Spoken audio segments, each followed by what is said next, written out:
Hello friends, बरायबाय Bodo Job Info YouTube चेनेलाव big update आसामनि गोदान साख्रि मोननै बेनो जाबाय कम्पिउटार अपारेटर आरो मोनसे जाबाय MVI दा जाय नोंथांमोना MVI खोनाबाय थायो दा बेयाव बेसेबां फरायनांगौ बेसेबां फरायोबा बे साख्रिखौ मोननो थांगोन आरो बेसेबां दरमाहा मोनो A to Z लाना फैदों Bodo Job Info YouTube चेनेलाव जायफ्रा गोदान नोंथांमोना साबस्क्राइब खालामना ला जेब्लायबो साख्रिनि आपडेट मोनबाय थागोन लोगोसे सरकारि आसनि स्किम लननि सायावबो नोंथांमोनाहाय आपडेट मोनबाय थानो हागोन दा लोगोफोर जों नायगोन अफिशियेल नटिफिकेशन बेखायनो जों थांगोन अफिशियेल साइटआव आरो बे अफिशियेल साइटआ जाबाय एपिसनि आन्डाराव बे अफिशियेल नटिसआ ओंखारदों आरो बेजोंनो नोंथांमोना अनलाइनखौ खालामनांगोन दा एप्लाइ जागायबाय आरो बेयाव बबे जागायखौ बबे जागायथ'वाखै जों डिटेल्सखौ नायगोन दा बेखायनो जों लेटेस्ट आपडेटआव फैनांगोन नैबेयाव स' बेयाव फैनाय लोगो लोगो जों अफिशियेल नटिसखौ नायनोसै दा जों फार्स्टआव नायगोन MVI जुदि नोंथाङा MVI साख्रि मावनोबा बेसेबां फरायनांगोन मा लाइन लानांगौ जों बेयाव मिथिजोबगोन दा बे जाबाय अफिशियेल नटिफिकेशन दा नोंथांमोना मोनदों एपिसनि आन्डाराव फैदों 18 भेकेन्सिस बेनो जाबाय मटर भेहिकेल इन्सपेक्टर होनना बुङो MVI नि फुल फर्माहाय एन्ड बेनिफ्राय ट्रान्सपर्ट डिपार्टमेन्टनि नोंथांमोना साख्रि मावनो हागोन स' बेनिफ्राय STP आव पस्टआ गैयाबाबो अपेन दङ स' अपेन केटेगरियाव आनरिजार्भआव नोंथांमोना एप्लाइ खालामनो हायो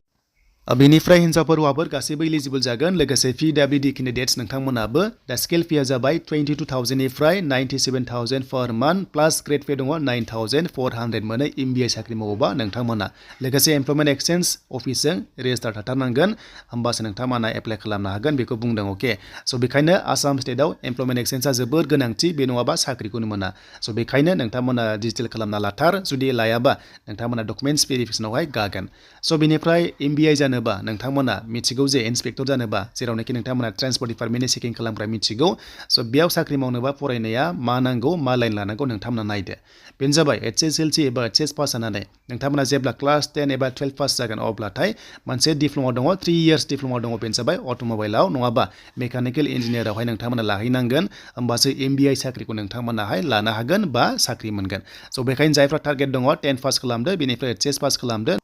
बेनिफ्राय अट'मबाइलाव डिप्ल'मा लादो नङाबा मेकानिकेल इन्जिनियार लादो अब्लानो MVI जाहैनो हागोन दा बेयाव साख्रि मावनोबा बैसोआ मिनिमाम 21 इयार्स नोंथांमोना जानांगोन डेट हमदों एन्ड बेनिफ्राय 38 इयार्स नर्मेलाव बाट जोंनि STया 43 इयार्ससिम बे पस्टआव हागोन स' बेनिफ्राय नोंथांमोनाहाय एग्जामखौ होनांगोन एग्जाम जागोन एपिएसनि आन्डाराव एग्जामा कन्डाक्ट जागोन दा एग्जाम फिसबो दङ जों बेखौ नायगोन दा बिनि अनलाइना जागायसिगोन 18 मार्चनिफ्राय लास्ट डेटआ 17 एप्रिलसिम थागोन दा जोंनि STया पेमेन्ट दानांगोन 197.20 नोंथांमोना पेमेन्टखौ दाननांगोन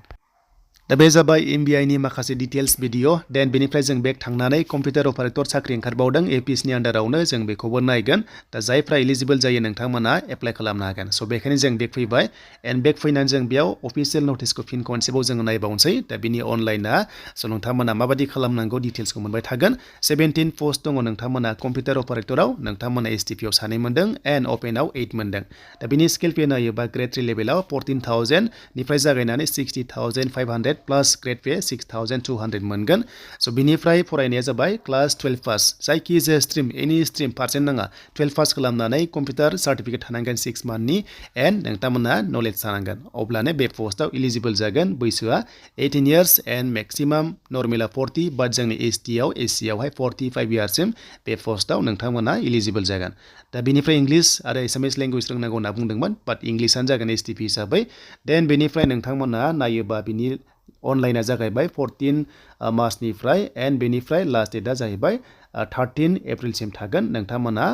पेमेन्ट दानायनि लास्ट डेट मोनबावदों 18 एप्रिलसिम थागोन दा बेखिनियानोसैमोन नोंथांमोननि माखासे लेटेस्ट आपडेटआ एग्जाम जागोन फार्स्टआव 100 मार्क्सनि साबजेक्ट दंखायो इंलिश बेनिफ्राय थिउरि एन्ड GA दङ बेनिफ्राय 1:4 लांनानै लास्टआव स्किल टेस्ट लागोन एन्ड बेनिफ्राय नोंथांनि साख्रि जागोन स' बेनोमोन APSनि थाखाय गोदान साख्रि एन्ड नेक्स्टआव गोदान आपडेट फैगोन Bodo Job Info YouTube चेनेलाव